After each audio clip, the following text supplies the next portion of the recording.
Hello everyone, Malayalam ইন্ডাস্ট্রির একটি movie যেটার নাম হলো মার্কো। আমি মুভিটা এখনো দেখিনি, কিন্তু যতটুকু রিভিউ পেয়েছি এটি নাকি একেবারে মার্ক আর অ্যাকশন ভায়োলেন্স ধরনের মুভি। কিন্তু এখানে আশ্চর্যজনক বিষয় হচ্ছে এই মুভিতে কোনো প্রচারণা হয়নি, শুধু কয়েকটি ফার্স্ট লুক পোস্টার এবং একটি টিজারের মাধ্যমে। আর এটা পুরো বাংলাদেশ কেন, পুরো পৃথিবীর মধ্যে একটা ট্রেন্ডিং এ রয়েছে, মানুষ সেইভাবে দেখছে। যদি মানুষ বাংলাদেশ, পাকিস্তান এবং সব দেশে মুক্তি পেত না, যদি এটা প্যান ইন্ডিয়ান মুভি না, তাহলে শত কোটি নিয়ে যেত। এই জায়গায় এরা ভুল করছে, এটা প্যান ইন্ডিয়ান মুভি দেওয়া দরকার ছিল। এত সুন্দর মুভিকে তারা নষ্ট করে ফেলে, নষ্ট করে বলবো না, যাই হোক। এই প্রচারণা ছাড়াই এত হাইপ, আর বাংলাদেশে যদি মুক্তি পেত মানুষ দলে দলে যেত।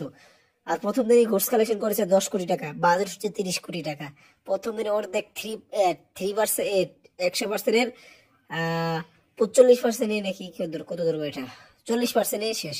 তো প্রচারণা ছাড়াই খুব ভালো রেসপন্স পেয়েছে মার্কো। তো আজকে ভিডিও বানাতেই